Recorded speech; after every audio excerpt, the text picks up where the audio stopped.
The warehouse is open. Tales from the Warehouse, Volume 49, Collector Profile. Very pleased to be joined by Jason Seidl. Jason, the warehouse is open. We do these collector profiles as evident by the setup behind you, which is, by the way, like Louvre quality. You've got glass, you've got lighting, and you've got an amazing setup of New Jersey Devils. You are a collecting veteran, somebody I've seen at expos for many a year, coming, going, and just being a fixture in the hobby. It's a pleasure to make your acquaintance, or your acquaintance, as the kids like to say. All pleasure to be here. Thanks for coming aboard. I'm sure it's been a long, strange trip like the Dead song goes. How'd you get your start in the game-worn collecting world?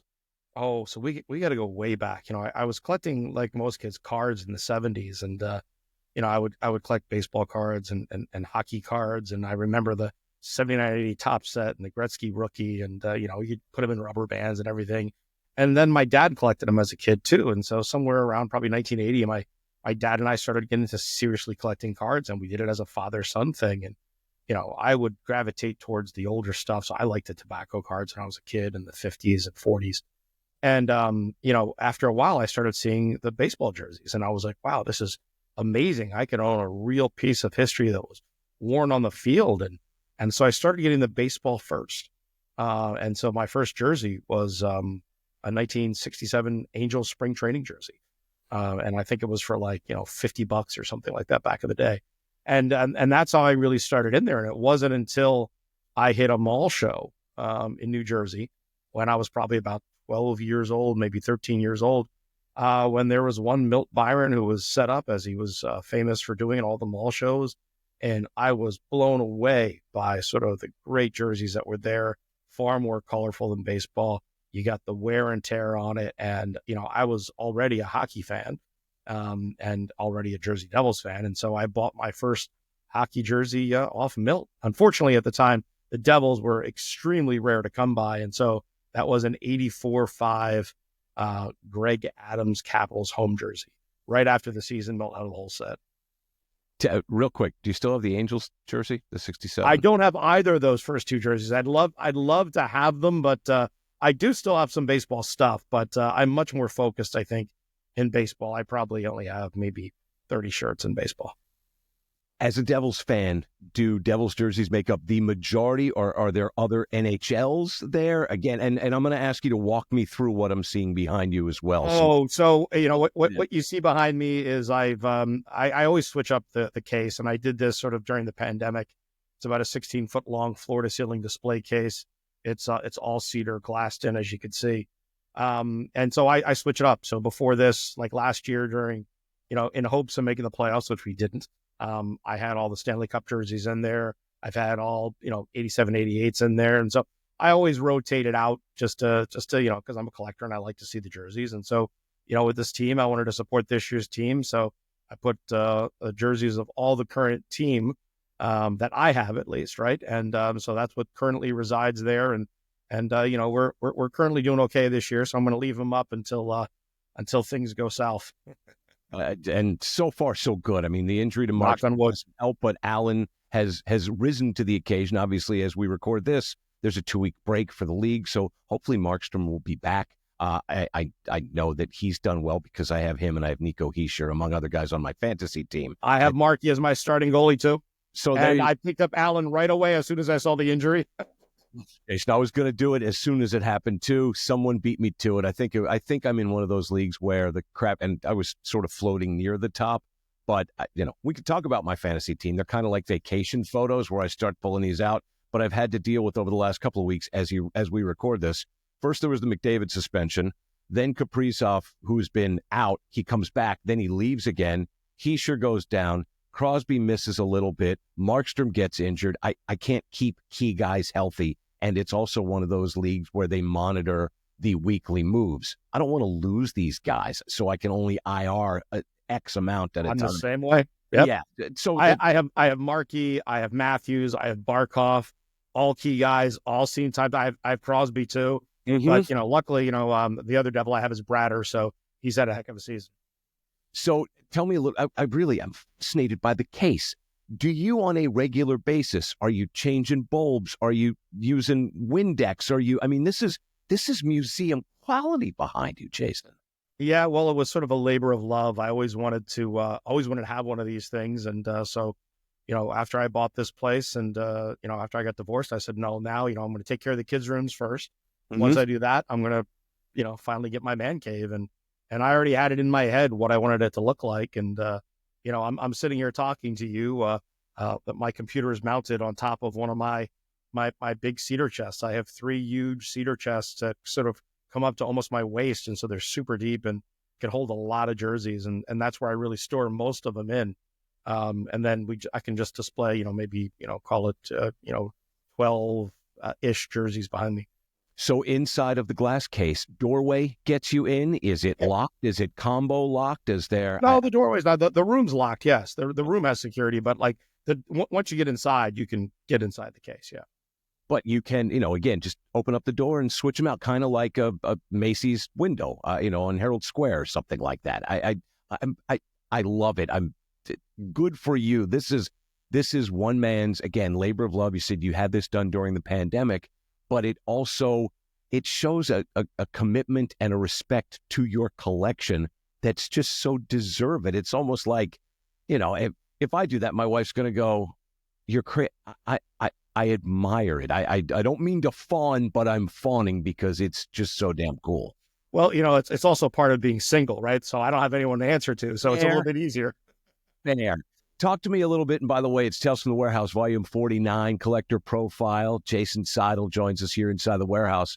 When you're looking to purchase a Devils sweater, what exactly are you looking for? You mentioned that when you change out the windows, like a wholesale line change, it might be era, it might be cup, it might be patched, it might be letters, it might be years or something like that. When you're looking to add a piece, talk to me about the addition process. Well, like anything else, and I tell this to young collectors too, you got to buy what you love. If you just routinely buy what you love in this hobby and are not worried about, can I make, money on this jersey 3 years from now, you're never going to be unhappy. You're always going to enjoy yourself in your collection. And let's face it, I mean, that's what we're doing this for, because if you really take a step back into, this insane hobby, we're buying laundry.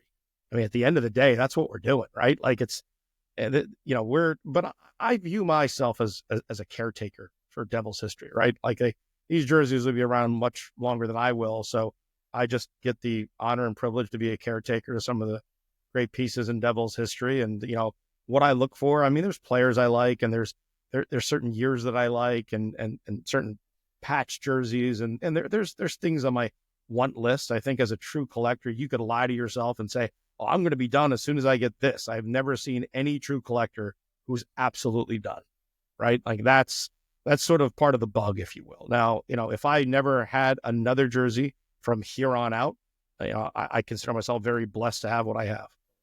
When you are looking, does this mean that you're like, I prefer a specific player over a non-specific player? I prefer great amounts of wear over not so much, or it's just whatever jumps up and sort of fits at that time? I think, like any collector, I love the wear, right? I mean, some of my favorite jerseys have just a ton of wear on them. But also, like, it's also the moment jersey too, right? Like, so, ever since I have had the good fortune of buying directly from a lot of the players, I've been buying Stanley Cup jerseys from them. And to me, now some of them have a lot of wear. If you go to the 94, 95s and the 2000 set, they have a lot of wear. The 03s, not as much. But to me, those are special. So those don't need as much wear because I think they're a little bit more special. They're sort of a real in the moment type jersey.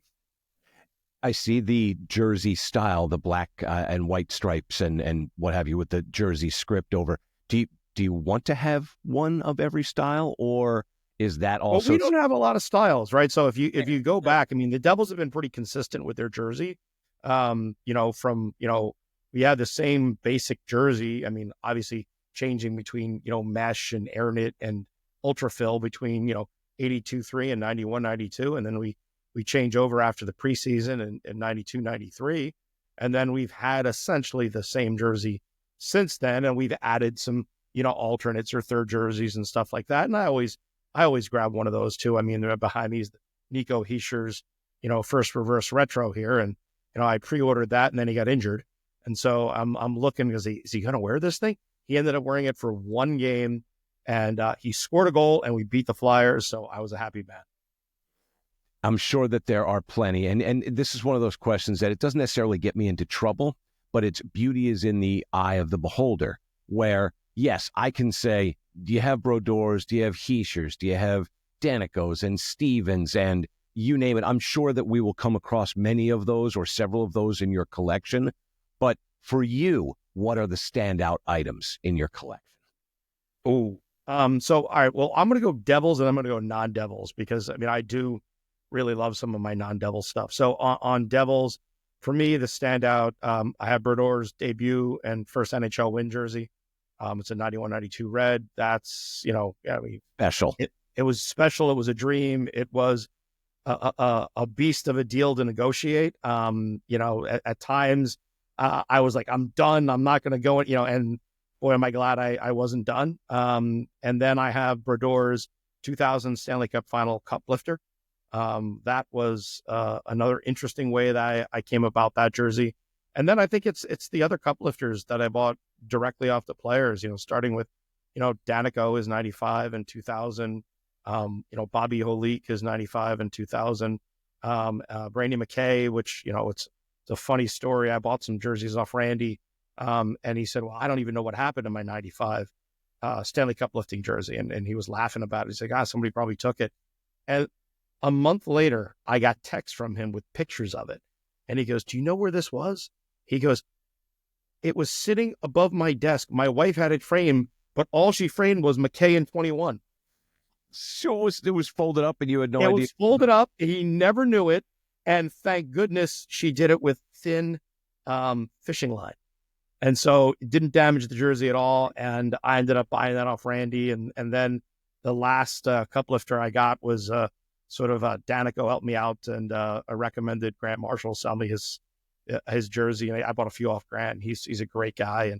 And so that's one only 03 cup lifter, if you will. And that's fantastic. And I'm still in contact, by the way, with every single player that I bought jerseys off of. So I was going to ask you a little bit more about that. By the way, it's Tales from the Warehouse, Volume 49, Collector Profile, talking to Jason Seidl. It's basically a window into the New Jersey Devils history of sweaters. And Jason is our tour guide. It is much appreciated. When dealing with these guys, do they ever say, why are you so interested? And flipping the telescope around, do you ever kick yourself and go, why don't you want to hold on to this stuff? Every guy's different, right? So like there are some guys who might never part with their shirts. And there's other guys what happened was I bought some stuff off Tom Chorsky and TC's a great guy. And he said, hey, listen, I was talking to Bobby the other day and he wants to sell his stuff. Is it okay if I have him call you? And I'm like, well, yeah. 10 minutes later, my phone's ringing. It says Robert Holik. And Bobby and I talked for like 45 minutes, but just maybe about 5 minutes on jerseys and hockey. And the rest of it was just sort of life in general. So I worked out a deal with him. I helped him sell all his other stuff. And I bought a bunch of shirts off him. And then, it was sort of a really nice moment in the hobby for me. It was one of the days I was working from home. This was like a few months later. And I see my Ring doorbell, package arrives. And I'm like, I didn't order anything. I'm looking through like Amazon and I'm like, no, it wasn't Amazon. And I go out there and package says, Robert Holik and says my address. Open it up. He gave me the last Devils gloves that he grabbed when he was in his last season, just as a way of saying thank you. And so those are the most special pair of gloves that I own. Right. So, I mean, it sounds like you've been involved with a lot of classy people, but it's also a credit to you because if you were not a good human, these would go sideways and it would just be, so you should smile, Jason, and say, all right, I'm my work as a human here and my work. And again, you're not curing cancer, but you're coming across as a good guy to these people that you barely know and then develop into a relationship, still talking to them to this day. That says something. That says something. They're good guys too. About the collecting world. Like, for the most part, we're pretty decent sorts. Yeah, listen, like they're good guys too. And I mean, I was out in Minnesota on business, and I was getting in the night before, and I texted Tom. I said, "Hey, I'm going to be there. You around?" He's like, "I'm around." And we ended up having dinner out together, and he took me around to show me his house, and so it's nice. These guys are just like us, and we talk about our kids and our life, and just they're regular friends, right? They just so happen to have been ex-Devils. You mentioned, it depends on who the person is, as far as, yes, I'm okay with selling. No, I'd never sell. Without, you don't have to name names. Have there been some tough nuts to crack or tougher nuts to crack? You're like, I'd really like one. I don't want to be disrespectful, but I'll just put it out there. Like at some point, if you decide to move, I'm here. I'm your guy, and maybe you're still waiting for that person to come along. Well, I'll let you know a little secret that most people don't know. I've only ever asked player once. I asked Danico many years ago. I said, "Hey, I said, if you ever want to sell something, I'm your guy. Come to me. We'll make it easy." And we stayed in touch because I'm friends with one of his old defensive partners that played with the Devils a bit, and went to Quebec, and so he didn't know that, and I put him back in touch with him. I said, "Well, I got his number. Just give me your cell. I'll connect you guys." And so I never bugged Dano or anything like that, And I, out of the blue, like years later, and I never in between hinted at wanting a jersey. And out of the blue, he said, "Hey, do you want to buy my 95 Cup jerseys?" That was a text I got from him. And it started with that. And then he introduced me to other guys who he heard. And then it starts, it's like word of mouth. I've never tracked down a guy on my own and say, "You got to sell me the shirts." I don't do that. That's not right. It's not a mass email, because then you would come across as somebody who is overstepping. "Hey, I'm here." It's the flyer. Listen, it should be in their collections, right? It shouldn't be in mine. But if they're not gonna, if it's a situation where they're not really displaying it or looking at it, and want to turn it into cash, then absolutely. And do I overpay for some of the stuff? Probably. But for me, I'm not trying to make money on the deals, right? I'm collecting, and I tell them I won't sell the stuff that I buy off you, right? Like I'm not in this for a business, and I'm in it as a true hobby. I'm blessed in the fact that I have a very well-paid occupation that I can put disposable income to work in a hockey jersey, as most people think is crazy. But I'm not doing it to try to make 20% more in a year or flip jerseys. That's not my forte. No, and you can tell. And again, a flipper wouldn't have a museum wing behind him as a backdrop. And it's absolutely glorious. I'm sorry that I keep on fixating on that. It's awesome. I'd like to come over and I'll shovel. You're invited anytime, and we can have a beer. How's that? That'd be really, really cool.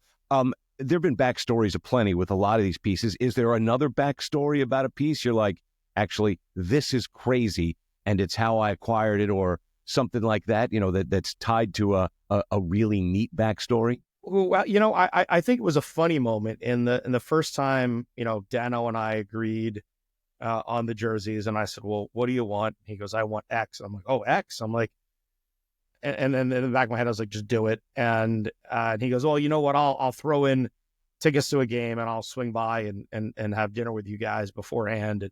And I said, "That sounds great." And so made the deal. Now we just have to meet up, and because I always tell the players, it's like, "Hey, you have to worry about how you take the money." I was like, "I'll pay you any way you want. It doesn't matter to me, right? It's coming out of the same account."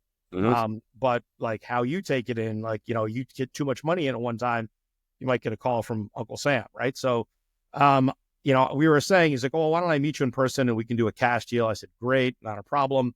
And so we ended up meeting, because he lives west of me, at the Dunkin' Donuts in Morristown at the parking lot at night. And so Dano's a big cigar guy. So I was like, "Listen, I got some Cubans. Let's seal the deal with some Cuban cigars." And so Dano comes out. He's got a bag full of jerseys. I got a small bag full of a lot of money, and we're making the deal. And I was like, "This is like a drug deal." And I was like, "Where are the cops when you need them?" As soon as I said that, around the corner come the Morristown police guys, and Danico and I just burst out laughing, because right when we're making the exchange and we were talking about it, here come the police, and it looked very suspicious. But obviously it wasn't. And we sat there, finished the cigars, and Dano told old war stories, which as a Devil fan to me was, priceless to hear that. Heavenly. And that's the experience that we're all in this for. We all love the sweaters. We all know that they are living fabric history. They all come with the stories. If you ever get a chance, and they do this at the MeiGray Expo, when they have somebody stop in, they'll tell war stories. And if you are lucky enough to either own or be exposed to the sweater at that time and have a guy who recalls fondly and firmly what that day or what that night in that game was, oh yeah, I remember this. Let me tell you about this series. That's the stuff that adds to the collecting experience for sure. Oh, absolutely. And it was, look, and here's a commercial for you guys. Everyone should come to the MeiGray Expo. If you haven't been, it's amazing. You meet just fabulous people in the hobby and can see some great, great jerseys, and then go to MeiGray and buy some great jerseys as well. But it was there when Danico was there. Yes. That I had all this big Danico display, and he could care less about the jerseys. He went right to the sticks that I had of him because I had some of his old lumber, and he loved that. He was like, "Oh my God, where did you get these?" And he was, like flexing them out. And like, so I had him going back to the 80s. And so that was how we sort of started talking. And I told him, I was like, well, this one, Craig Williden gave me this one. I was like, I'm buddies with him. And so that's how it all really started, because he saw the sticks, and to him, the sticks were cooler than the jerseys. Super cool. A couple episodes ago, and I don't remember the number, but it was a Tales from the Warehouse, where we did a collector profile on Grant Friel, who is a young man, huge Nashville Predators guy. Similar experience with Matt Duchene, who rolled up to a CVS in suburban Nashville, and Grant and he met, and they became buddies through social media, and they're just sitting there, and he's like, oh my God, Matt Duchene's just sitting here talking to me at a CVS in wherever, and we're swapping sweaters. Like that's the stuff that just adds to the lore of the hobby. It's Tales from the Warehouse, Volume 49, talking to Jason Seidl, again, kind enough to give us a window into New Jersey sweater history. We talked about the styles and amount or lack of amount of variation through the years. Is there a style or a favorite that sticks out? Maybe it is the reverse retro. Maybe it's the reverse retro that goes back to the Kansas City Scouts. Maybe it's the Jersey script. Maybe it's one of the earlies. Is there one that you're super fond of? Yeah. I think there's two, right? For me, and again, I've been a Devils fan since 1982. I saw my first game against the Flyers in December of 82. Before that, believe it or not, I was a Penguins fan. We just didn't have a team in New Jersey. We'll hold it against you. It's all good. That's all right. That's back when they wore the blue the first time, right? So there you go. But the Devils, for me, the big special team was 87, 88. As the year we made it to the playoffs for the first time, we essentially couldn't lose at the end of the year, and we squeaked by with a just a dramatic win against Chicago in Chicago, with John McClain tying it up and then scoring the game winner. So any of the 87, 88 team for me is a big thing, especially the playoff jerseys that are out there. And then for the older ones, it's the 91, 92s, because it's the last year of the old style. It's the nice ultra fill, like the set ones are killed with wear, and you got the double patch going on between the 75th anniversary and the Devils 10th anniversary patch. There you go. That's Chorsky era. That's Kevin Dean era. Kevin Dean was later. That is Chorsky. Yep, for sure. Okay. I do have a 91, 92 Chorsky, white one that I got off Tom. And and here you asked before about neat stories. It's got a uniqueness in it because it's the only jersey that I've ever received from either a collector or a player when I said, hey, can I see pictures before I buy anything? And the person sends me a video, but now I get a video of the guy who wore the jersey videoing all of it, talking about all the marks about it. And he flips it over to the back, and he's like, he talks about there was a big like stick mark in the nameplate. He's like, there's a stick mark in the nameplate. He's like, I bet that wasn't called. Very, very funny. You briefly mentioned, you have the current players behind you. We talked a little bit about it before. Take me on the ice this year. Just sort of give me a global. We talked about the injuries, but they've improved. And when healthy, they certainly can be a force to be reckoned with. What do you feel? What's the Jason vibe coming into the second half of the season? How are they going to wind up? So obviously we need Markey back. The goaltending has been night and day between, especially the first half of last year, which was atrocious, and what we're seeing now. Markey's been amazing, and Jake. I mean, just the late season pickup last year really paying benefits now. He's the reason why we're still doing well. Quite frankly, we should have lost some of those games. So that's a big deal. But also we got tougher on D. We got better on D with Pesci, with Dylan. We got more playoff ready with somebody like Cotter, and that's what we need. And I do think we're one or so players away. I think maybe we make a move here. Our GM can pull something off before the playoffs to even get us more over the hump. But we're an incredibly fast team. We're a team that you don't want to put on the power play.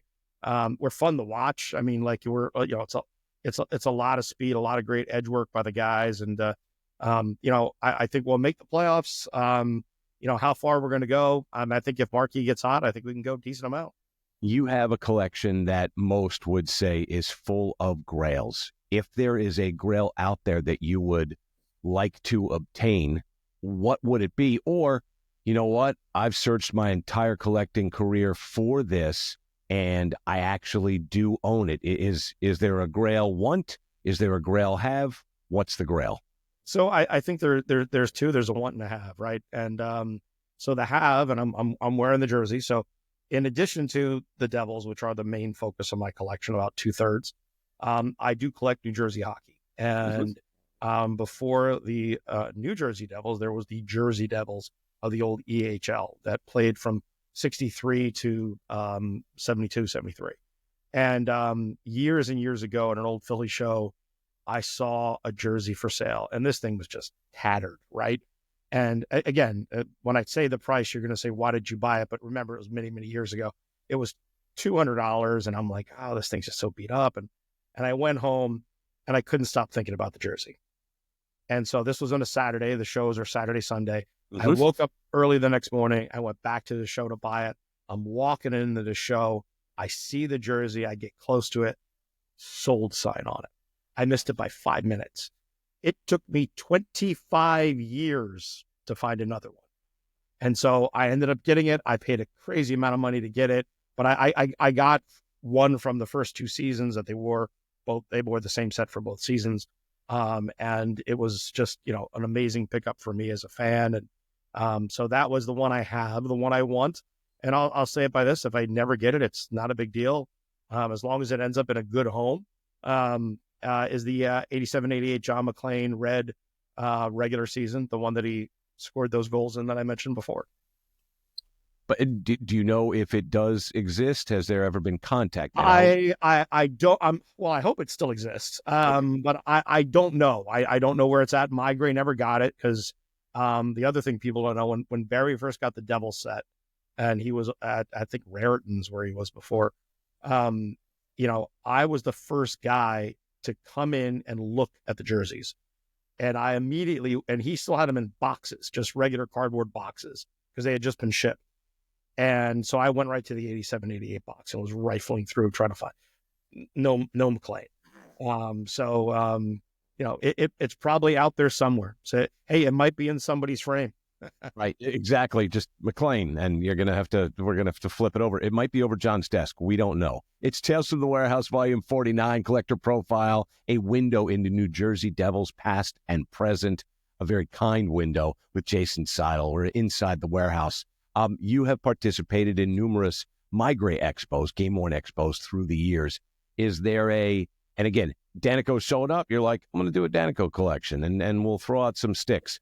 If it's not Dano specific, or if it's not player specific, is there a rhyme and reason to what you bring and why you bring it?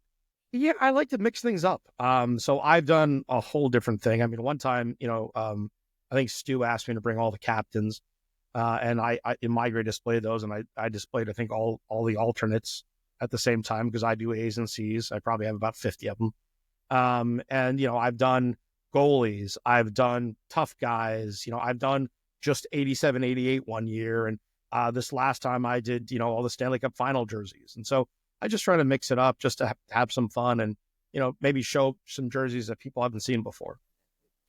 do you have any expos on the radar? Obviously, we'd love to see you down here. I'll be there again. I'll be at the MeiGray Expo and the South Jersey Expo again. Very, very good. It's your favorite memory? Obviously, Danico's got to be way up here, but is there something else that sticks out? I mean, for you and for myself and for yourself, I think just going and connecting and getting to meet and BS with people that we've never met before, that's, and seeing old friends, which is great. But when we see new people and get to chat with new people about the hobby and about hey, I've seen you through the years. Good to shake your hand. Do you mind if I come back? And people are like, come on back behind the table. It's just a very welcoming fabric circus, as I like to call it, Jason. There's a lot of great memories. Obviously, one time Chico was there. Chico's a big collector, and he knows me, and we chatted a bunch, and I own 2 of his masks, and he held both of them, so that was kind of cool. I got a picture of that. But, one was more of an emotional one for me because it was, sort of the expo after I lost my dad. And, again, I started out by going to, Milt's tables. My dad would, it would be a card show. My dad would drop me off at Milt's table, and he was a set builder for cards. And then he'd hang out with Milt's dad and talk. And Milt saw me in the parking lot, and I thought I was okay. I thought, I'm all tough. I'm fine. Milt saw me. I saw him. He walked over. He hugged me. I hugged him. And we both were bawling. Just melted. And so that was it. But, that really made me feel a lot better about doing an expo where my dad wasn't going to show up, right? That was probably my favorite memory. Yeah.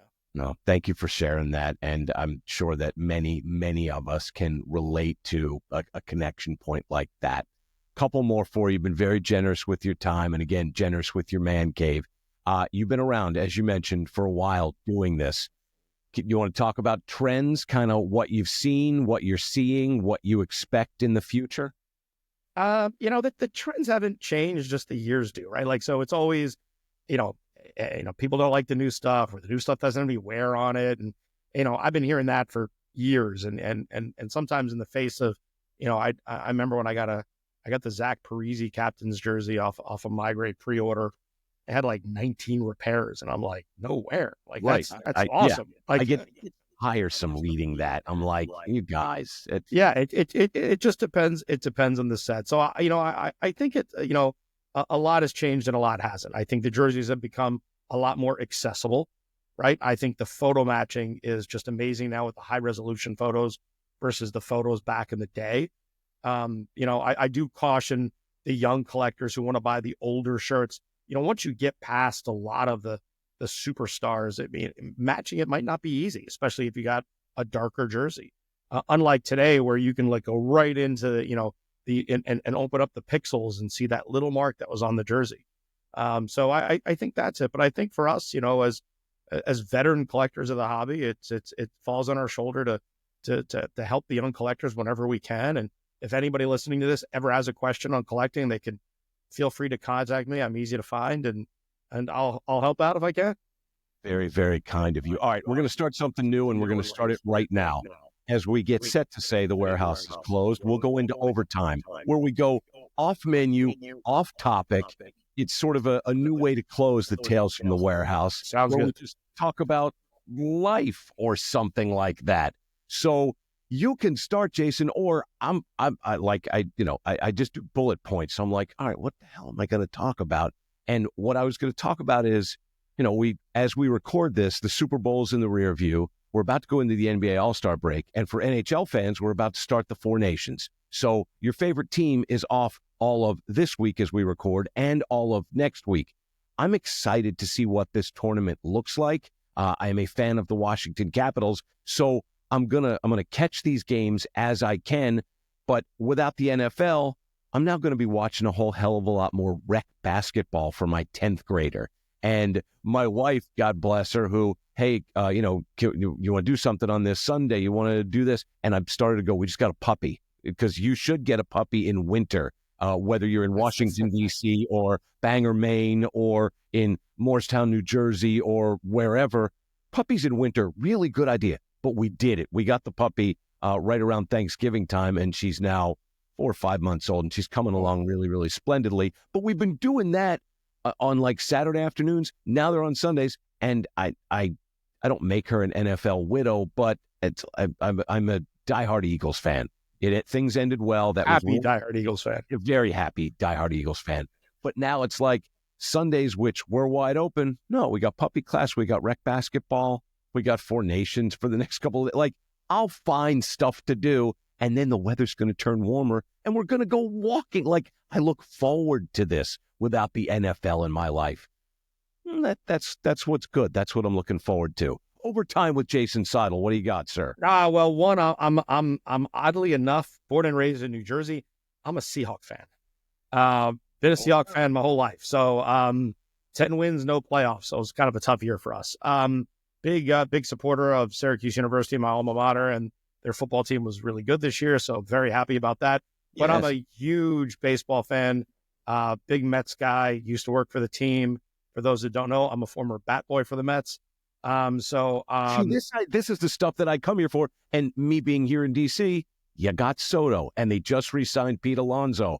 This is big to steal the back pages from the evil empire, as it were. But with our starting pitching, we're going to have to win a lot of games. 6-5, 7-6, right? I was going to say the lineup is sick, and you're gonna, you're a baseball fan. You already know Juan Soto's wonderful. He's a good dude. Offensively, it's fair, very, very fair. But it's gonna be, that lineup's gonna be something. It's gonna be great. But you know what? You mentioned the Four Nations. Speaking of a lineup, I mean, obviously, really rooting hard for Team USA. But man, Canada's third line center is Sidney Crosby. Their second line is going to be Connor McDavid. Second line. By the way, MeiGray has auctions ongoing that have sort of Four Nation theme and flair, and picking up a couple of teams at the time. Maybe you're interested in a Kevin Lankinen gold Preds. I believe it comes to a close on 2/27. So there's still time. Go to MeiGrayAuctions.com. Jason, this was so much fun. Thank you for cleaning the glass. I'll come over and I'll clean the glass. You have an amazing collection. If you're able to bump into Jason at one of the expos, I highly, highly recommend it. Mr. Seidl, thanks, brother. Good to see Scott, you. My pleasure, man. All the best to you and your family. Thank you. Tales from the Warehouse, Volume 49, Collector Profile, Jason Seidl, a window into the Devils' past and present. He's nice enough to share. Until next time, the Warehouse is closed.